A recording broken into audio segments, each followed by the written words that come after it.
नमस्कार श्रोते मित्र हो. कथारस सादर करीत आहे ज्येष्ठ साहित्यिक रामचंद्र सडेकर लिखित कादंबरी हुंदका. प्रकरण 35.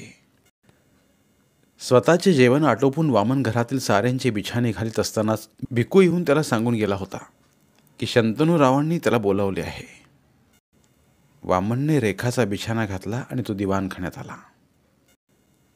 सारेजण रात्रीच्या 9:30च्या बातम्या ऐकण्यात दंग झाले होते. वामन शंतनूरावांजवळ आला आणि हळूच म्हणाला, मालक, तुम्ही बोलिवलं मला? शंतनूरावांनी त्याला बातम्या संपेपर्यंत गप्प राहण्यास खुणावलं आणि बातम्या संपताच विचारलं, विठोबा, किती महिने झाले तुला येऊन? वामने उगाचच बोटे मोजण्याचा आविर्भाव केला. 3 महिने झाले मालक. बरोबर. मग केलेल्या कामाचे पैसे नको तुला? मी तक्रार केली का कधी? वामन स्वतःचे कान पकडीत म्हणाला, मालक, म्या तर हे माझंच घर समजतोय. ही सारी माणसं माझीच वाटतात मला.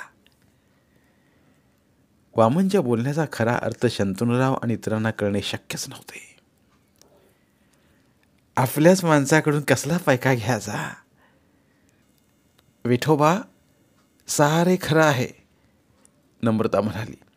तरीही तू पैसे घ्यावेस.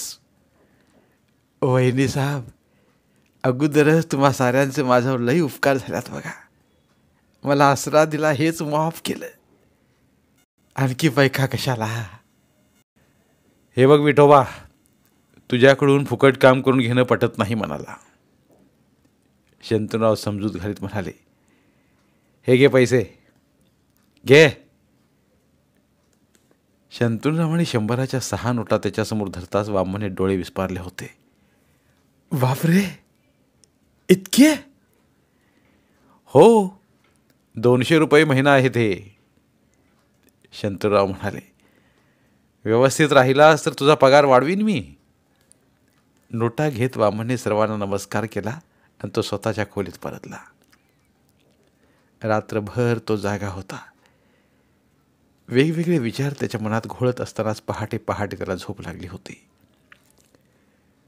फुरसतीच्या वेळात दुसऱ्या दिवशी तो तयार कपड्याच्या दुकानात गेला होता. तेथून 2 पार्सले बांधून त्याने घेतली.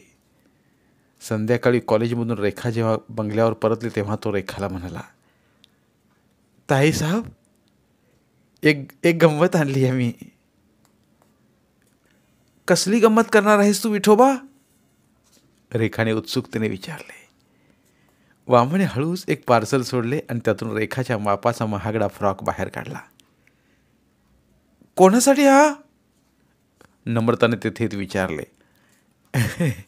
ताई साहेबांसाठी. वामन अडखळत म्हणाला, तुला वेड लागले आहे काय विठोबा? नम्रताने चिडून विचारले. ताई साहेबांनी फ्रॉक घेतला नाही तर मात्र मी येडा होईन. अरे पण याची काय जरुरी होती? पुन्हा नम्रताने चढ्या स्वरात विचारलं. हो, ताई साहेबांमध्ये मी माझी मुलगी बघतो. वामन भावनावश होत म्हणाला, सुदेश भाऊमध्ये मला माझा मुलगा दिसतो. हे वामन खोटेच बोलत होता. आज म्या एकलाच आहे. काय करायचं आहे पैका मला? म्या भॅट दिली तर ती स्वीकारायची नाही का? नम्रता आता आश्चर्याने वामनकडे पाहू लागली होती. तिचा राग निवळला होता. वामनने सुदेशसाठीही तयार शर्ट आणले होते. तेही त्याने सुदेशला दिले. ताई साहेब, फ्रॉक घालून बघा की. रेखाने नम्रताकडे पाहिले आणि नम्रताने होकार देताच फ्रॉक घेऊन ती आत निघून गेली होती. पुन्हा असे काही केलेस तर नोकरीवरून काढून टाकीन तुला मी, लक्षात ठेव. नम्रता वामनला बजावीत असतानाच रेखा तिथे वामनने तिला फ्रॉक घालून आली होती. फ्रॉकमध्ये रेखाचे सौंदर्य खुलून दिसत होते अगदी. वामन डोळे भरून तिला पाहत असतानाच अचानक रेखाने वाकून वामनला नमस्कार केला होता. तिच्या कृतीने वामन गहिवरून गेला होता. त्या क्षणी नमस्कार करणाऱ्या रेखाला उचलून आपल्या छातीशी धरावा अशी प्रबळ उर्मी त्याच्या मनात निर्माण झाली होती. त्याच्या आयुष्यातील महत्त्वाची घटना होती ती. जी रेखा सदैव त्याचा तिरस्कार करीत आली होती, तीच रेखा त्याच्याविषयी आदर व्यक्त करण्यासाठी त्याला नमस्कार करीत होती. पण दुर्दैवी वामन तिला आपल्या छातीशी धरू शकत नव्हता. आपले मालक नोकर हे नाते विसरू शकत नव्हता तो. त्याच दोलायमान स्थितीत तो असताना रेखा खुशीत नाचत नाचत आपला फ्रॉक आजी आजोबांना दाखवण्यासाठी शंतनूरावांच्या बेडरूममध्ये गेली होती. आणि पाणावलेल्या डोळ्यांचा वामन हळहळत तिथे उभा राहिला होता. कारण रेखाला आशीर्वाद देण्यास भावना वेगाच्या भरात तो विसरून गेला होता. Happy birthday to you. 20व्या बंगल्यातील दिवाणखान्यात एकच गजर झाला आणि पाठोपाठ टाळ्यांचा कडकडाटही. सर्वजण हसऱ्या चेहऱ्याने सुदेशकडे पाहत असतानाच नम्रताने सुदेशला जवळ घेतले होते आणि त्याच्या गालाचा प्रेमाने मुका घेतला होता. Happy birthday Sudesh. रेखाने पुढे होत सुदेशचे अभिनंदन केले. पण सुदेशने कोणाकडेही लक्ष न देता नागेशकडे झेप घेतली होती आणि त्याच्या गळ्याला मिठी मारीत विचारले होते, डॅडी, मला काय प्रेझेंट आणले आहे? नागेशने त्याला छातीशी कवटाळले होते. सुदेशचे जमलेले मित्र उत्सुकतेने त्या दोघा पितापुत्रांकडे पाहत होते, तर त्या दोघांची जवळीक रेखा एकटक आपल्या डोळ्यात साठवीत होती. तिचे वाढदिवस साजरे केले गेले होते, पण तिच्या वाढदिवसाला तिचे आई वडील कधीच हजर नव्हते. एकदम रेखाच्या मनावर उदासीनतेचे सावट पडले होते. सुदेशच्या वाढदिवसानिमित्त जो आनंद तिला झाला होता तो केव्हाच लयाला गेला होता. हळूच तिने गर्दीतून काढता पाय घेतला होता. दिवाणखान्याच्या कोपऱ्यात ती अशा प्रकारे जाऊन बसली होती की वाढदिवसात सामील झालेली आहे असं इतरांना वाटावं, पण प्रत्यक्षात ती सामील झाली नव्हती. रेखावर वामनचे लक्ष होते. अचानक ती समारंभातून दूर जावी हे वामनलाही खटकलं होतं. ज्या क्षणी सुदेशचे नागेश आणि नम्रता कौतुक करीत होते त्या क्षणी वामनलाही जाणीव झाली होती, आपल्या कम नशिबाला दोष दिला होता त्याने. रेखाचा अशा तऱ्हेने वाढदिवस तो साजरा करू शकला नव्हता. ते भाग्य त्याच्या कपाळी नव्हतं. रेखाचा पहिला वाढदिवस साजरा केल्यानंतर तो तुरुंगात गेला होता आणि आता इच्छा असूनही मार्ग सापडत नव्हता. कारण रेखा त्याला तिच्या आईचा खुनी समजत होती. ताईसाहेब, ताईसाहेब, तुम्हासनी बरं नाही? रेखाजवळ जात वामननं विचारलं. तू तुझ्या कामाला जा विठोबा. त्रासिक स्वरात रेखा म्हणाली. अहो, पण जीवाला बरं नसेल तर मला सांगाय हरकत नाही. तुमचा कोमजलेला चेहरा पाहून माझा जीव वर खाली होतो बघा. म्या म्या म्या तुम्हासनी तुमच्या वडिलांप्रमाणे आहे. वामन तिच्याशी जवळीक साधू पाहत होता. आडवळणाने नाते सूचित करू पाहत होता, पण त्यामुळे रेखा अधिकच संतापली होती. आगाऊपणा बंद कर तुझा प्रथम. वडिलांच्या उल्लेखाने रेखा चिडली होती.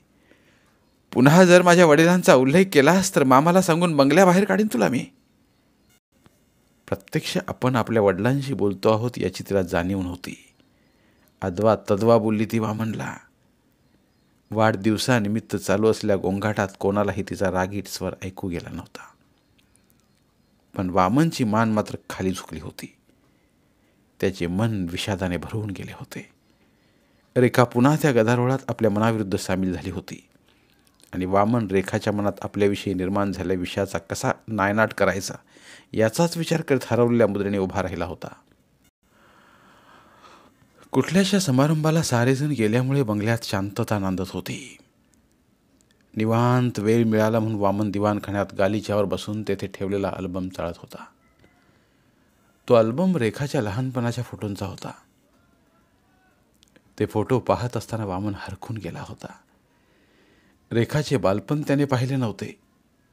तिने पहिले आ असा आवाज केला किंवा साद घातली होती ती तो ऐकू शकला नव्हता. रेखाने पहिले पाऊल टाकले तेव्हा तिचा तोल सावरण्यास तो रेखाजवळ हजर नव्हता. पण या फोटोंच्या अल्बममुळे रेखाचे बालपण त्याच्या डोळ्यांसमोर साकार झाले होते आणि तिचे बालपण साकार होत असतानाच आपल्या आयुष्यात किती अनमोल क्षण गमावले याची जाणीव होऊन वामन मनोमन विद्ध झाला होता. अल्बम पाहणाऱ्या विठोबाच्या डोळ्यात पाणी का आले हे त्याच्या पाठी येऊन उभ्या राहिल्या भिकूला मात्र समजले नव्हते. क्षणभर बुचकळ्यात पडून भिकूने वामनकडे आणि नंतर त्याच्या मांडीवरील अल्बमकडे पाहिले होते. डोळ्यात पाणी येण्याएवढे त्या अल्बममध्ये काय आहे हे लक्षात न आल्याने खांदे उडवीतच तो वामनच्या पाठीमागून पुढे येत वामन समोर गालीच्यावर फटकल मारून बसला. भिकूला पाहतच वामन दचकला. घाईघाईने त्याने आपले पाणावलेले डोळे पुसले. विठोबा, तंबाखू खाणार? भिकूने आपला हात वामन समोर धरीत विचारले आणि वामने नकारार्थी मान हलवितात हातातील तंबाखू अधिक मळीत म्हणाला, विठोबा, फोटो बघता बघता रडलास की रे तू. कमाल आहे तुझी. असं काय झालं रे? भिकूनं आपल्याला रडताना पाहिलं म्हणून वामन मनातल्या मनात सरपडला. माझ्या मुलीची याद आली रे मला, वामन कातर स्वरात म्हणाला. भिकूनं तंबाखूची गोळी धरून गालात सारीत हुंकार दिला.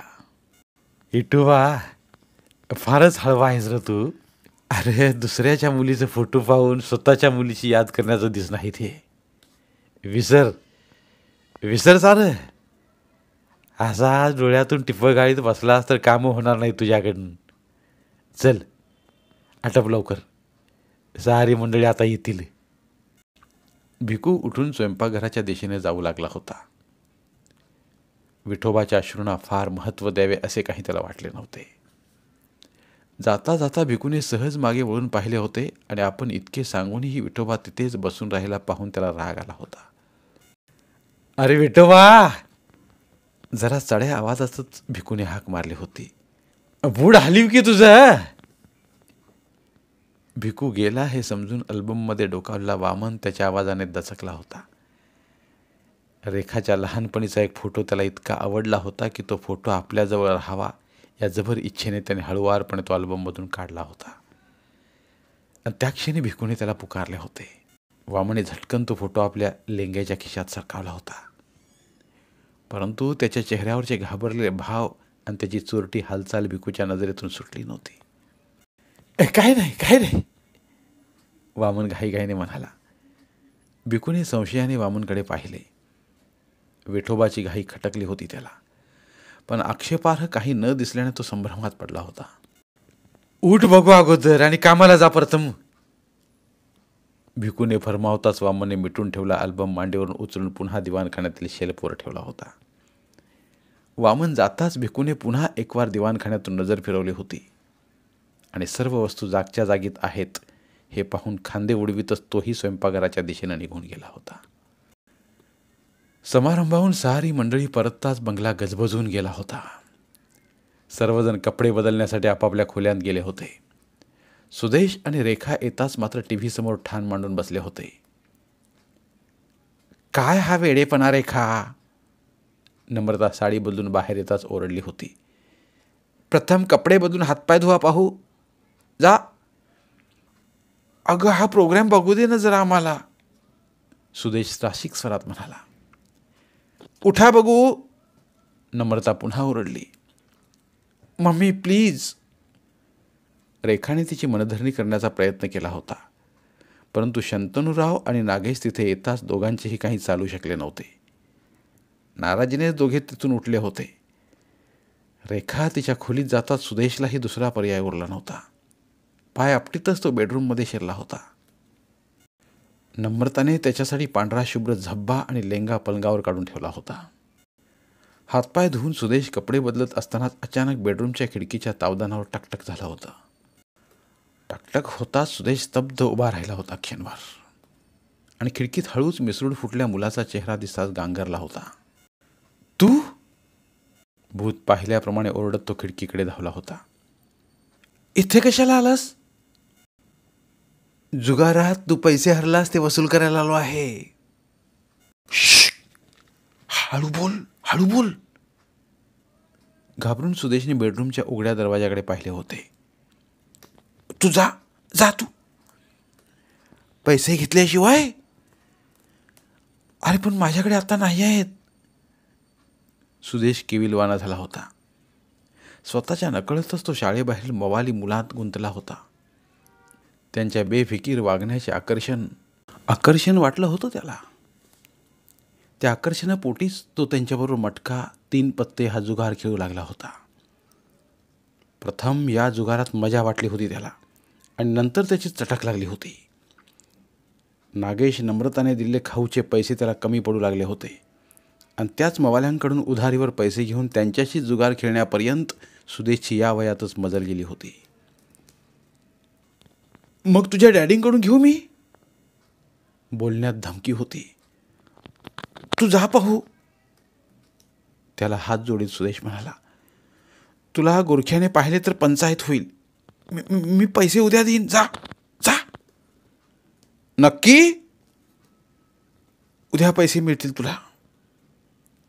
सुदेशने आश्वासन देताच तो मवाली चटकन खिडकीबाहेरून नाहीसा झाला होता. सुदेश सुटकेचा सुस्कारा सोडत क्षणभर बाहेरची चाहूल घेत स्तब्ध उभा राहिला. नंतर त्याने स्वतःचे कपडे ठेवण्याच्या उद्देशाने कपाट उघडले आणि हळूच आत टांगल्या नागेशच्या कोटाच्या खिशात हात घालून चटकन त्यातून 10च्या 2 नोटा काढून आपल्या लेंग्याच्या खिशात सरकावल्या. आपल्या सफाईवर खुश होताच सुदेश सदराघालीत दिवाणखान्यात आला होता आणि साळसूदपणे नागेश जवळच बसून राहिला होता. धन्यवाद. उर्वरित कादंबरी पुढील भागात. धन्यवाद. प्रिय श्रोते मित्र हो, आपल्यासाठी एक आवाहन. आमच्या चॅनलच्या प्लेलिस्ट विभागात तुमच्यासाठी शेकडो कादंबऱ्यांचे ऑडिओ बुक्स उपलब्ध आहेत. तिथे प्रत्येक कादंबरीचे सर्व भाग एकत्रित मिळतील. त्यामुळे सध्या सुरू असलेल्या क्रमशः कादंबरीच्या पुढील भागासाठी वाट पाहण्याची गरज नाही. तुमच्या वेळेनुसार तुम्ही संपूर्ण कादंबरी सलगपणे ऐकू शकतात आणि साहित्याचा आस्वाद घेऊ शकता. कृपया आमच्या चॅनलच्या होमपेजवर जाऊन प्लेलिस्ट चेक करा आणि तुमची आवडती कादंबरी निवडा. धन्यवाद.